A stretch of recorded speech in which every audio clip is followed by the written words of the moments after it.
We live in a world where nothing has meaning and everything has nuance, and yet black-white cancel gone overnight. Those two things are opposite, toxic, and they are our world.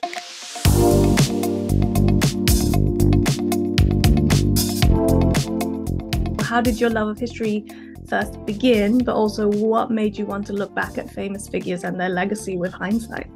So I like people and stories.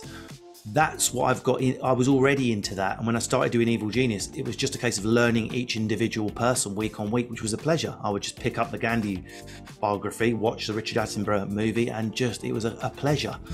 So it's stories about people that I love. It doesn't matter whether it's Boudica or Diego Maradona, two subjects. Both have been done for the Radio 4 series. That's where the passion comes from. Yeah, I mean, I was going to ask about, transferring this story from the radio to TV. Like, how could you talk me through the process of adapting it and changing it and making it unique?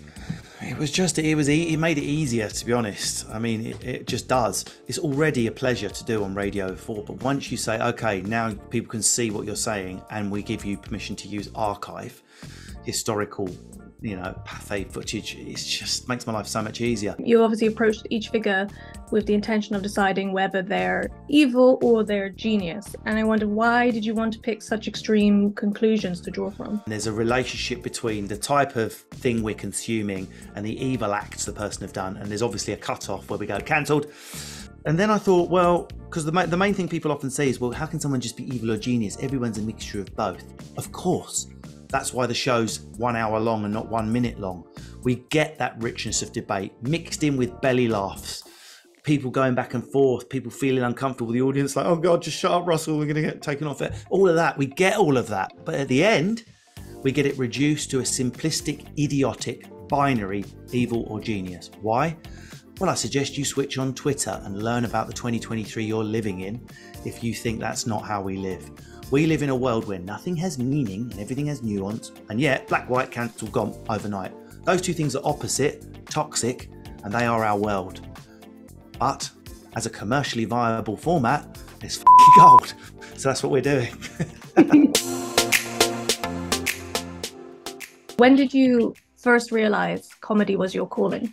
Where I grew up in a council, it's like you weren't like exposed to theatre and books and I wonder if Russell will be good at violin, or maybe he's a theatre kid. You just went to school, then finished school, then got a job. Had my dad been into comedy that was actually made me laugh, maybe I would have discovered it earlier.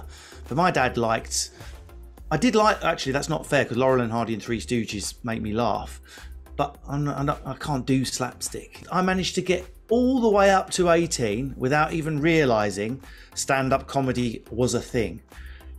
Some of my friends got tapes of Eddie Murphy and told me about them. I just never got around to watching them. And then I got to uni and went to the one uni in England that didn't have a stand-up night.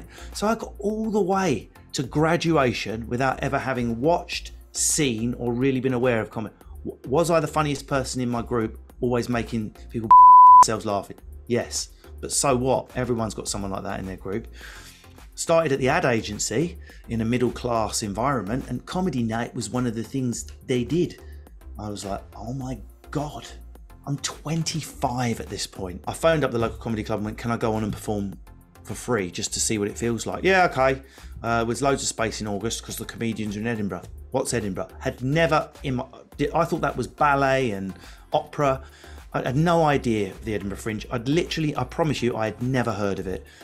Went on, did this set, and it was like, oh, I'm wearing the wrong shoes my whole life. These are the shoes I couldn't believe it. Then of course it was just so quick.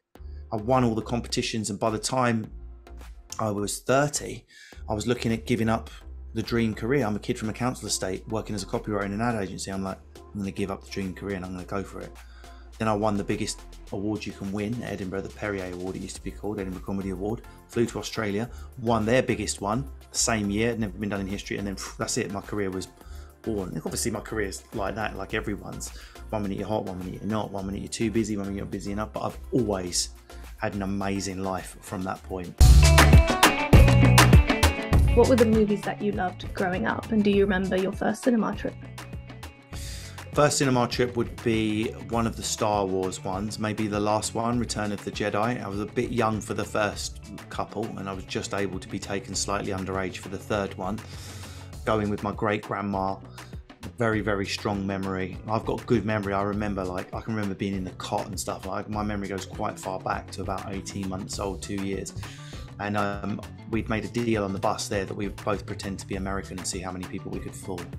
And I remember the meal afterwards, I can remember the cafe, I remember the feeling of watching the film, I remember everything about it. It was amazing.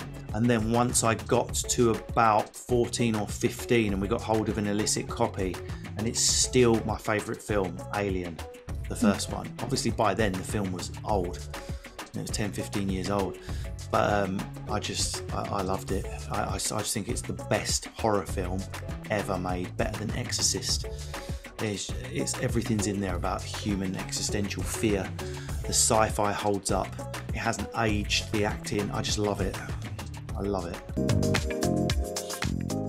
Is there anyone in your life or career that you would say had a defining influence on you, or any mentors that you had in your life? It's got to be my dad, really, in my personal life, who taught me how to do everything opposite to him. I don't know if that was meant to be his lesson. Hyper masculine, knuckle dragging, right wing, down the gym, 3% body fat, weightlifting, bouncer, lifeguard, scuba qualified metal worker.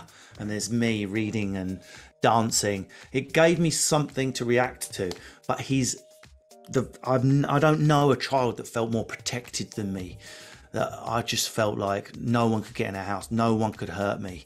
My dad would kill them. He was so strong and he worked so hard, and he taught me about making money. You put me in a desert, I will start making money from selling sand. I've always been the one in the group making money based on what my dad taught me. I don't rely on anyone. But in comedy, I suppose my first mentor when I was still doing the day job was Lee Mack. So my first manager said, look, you can carry on working your day job, but I need you to take a sabbatical and support Lee Mack on tour. And I don't know what you know about comedy, but going out as a support act when all the audience have put their hands in their pockets to see Lee Mack, it's an unforgiving 20 minutes. And they've got to wait, they've got to sit through you, and then they've got to have an interval. So if it's an 8 p.m. show, they ain't seeing Lee Mack till 8:45 p.m. So some people are going to be pissed off and disappointed. They've never heard of you. I look much younger than my age now. You can imagine what I looked like when I was 28.